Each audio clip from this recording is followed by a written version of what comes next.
When did it all begin? December 28th, 1999. Y2K.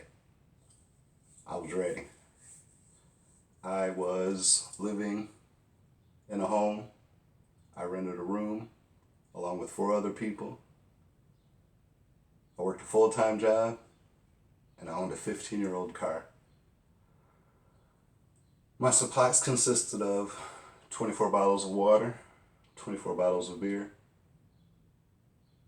4 bags of flaming hot Cheetos, a .22 Viper long rifle, and at the time, I purchased a second magazine. My total loaded capacity was 10 rounds per magazine, and I was in possession of 2 magazines. I owned 100 rounds of CCI Raptor, and I had never fired the weapon. I was ready. I went to bed Friday morning, woke up Saturday, about 3 p.m., went to work. Oh, not that far back. December 21st, 2012. I was ready. Now, I'm not sure what I was ready for, because the end of all end is how I understood the end of the Mayan long count calendar. What that would bring, what struggles, never entered my mind. I was ready. I was the owner of a 3-bedroom home. I owned a brand new car, a brand new SUV. I had a tremendous job. At this time, I owned 2 rifles, 2 pistols. I owned body armor, and I even owned a pair of binoculars. Approximately 250 rounds of ammunition, and one of the pistols I had 0 ammunition for. I was ready. I was ready. I went to bed Saturday night, woke up, didn't have to go to work, but the world did not end. What?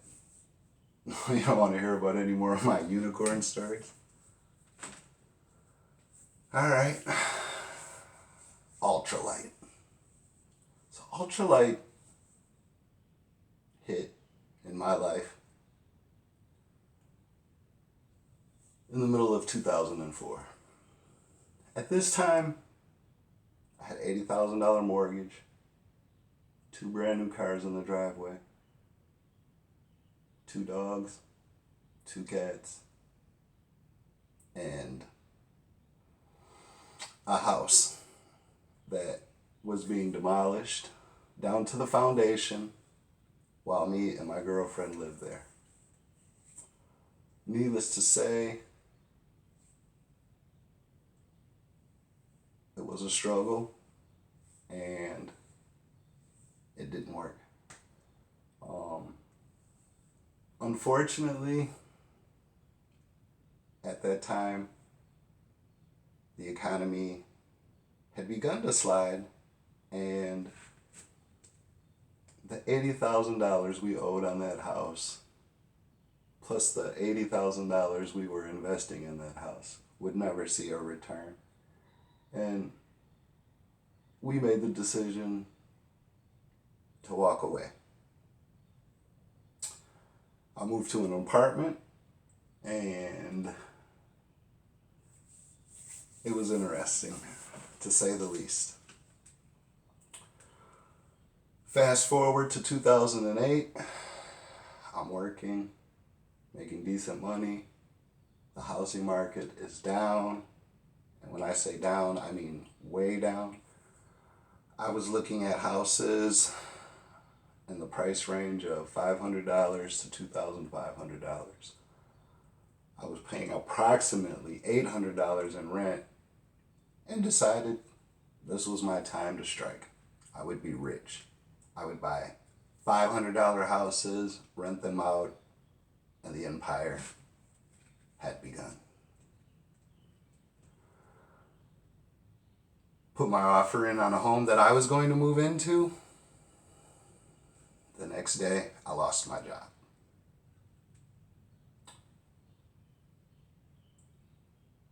I was grateful for the Obama unemployment. It literally sustained me for 2 years. And the day I lost my job, in my possession, I had $2,200 in cash, $400 in the bank, 51 1-ounce gold decorative bars,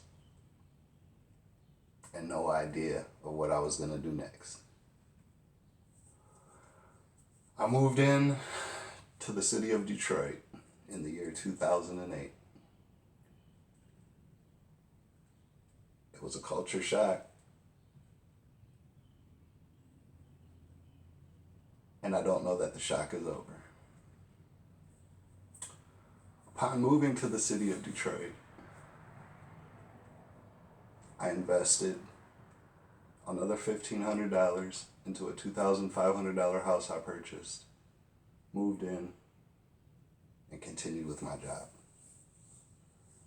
Finally, in 2008, back to work. The city of Detroit had gotten to the point where looters were walking the street carrying wagons, shopping carts, tarps with materials stacked in them, on them, and there was no help whatsoever. You could call the police, but the response time was, in most cases, over an hour. Never less than 30 minutes. At that time, I had owned 3 other houses in the neighborhood, and one I had restored and was renting to a tenant. A second, the situation was the same.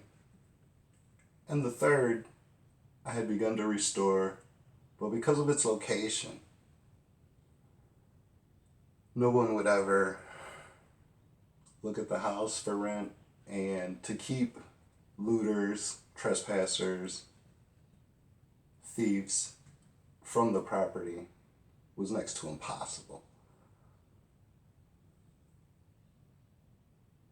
The problem got even worse when the house next door to me was sold to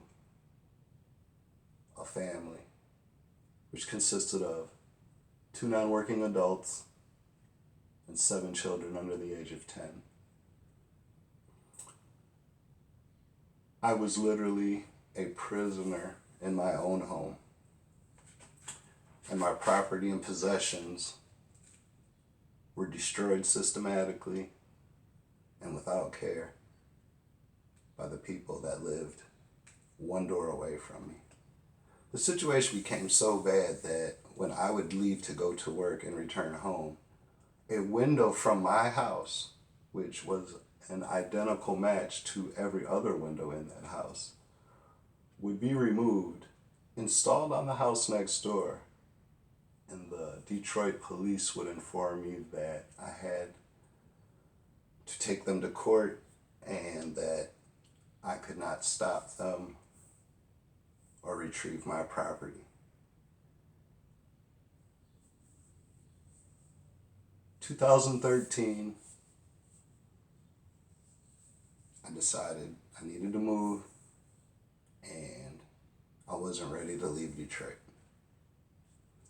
Thought it had to be the neighborhood, and I would have the opportunity this time to find a better neighborhood. October 2013, I moved to a new neighborhood. The average age appeared at the time to be in excess of 60. A lot of the houses were empty, but not vandalized. However, within the next 2 years, there would be the systematic dismantling and destruction of more than 60% of the houses on the street I live on alone. I literally moved back into the same situation. Shocked that no police service could be provided for any situations that arose. Shocked that no government official in my city would take the time to hear me, listen, watch the videos I have.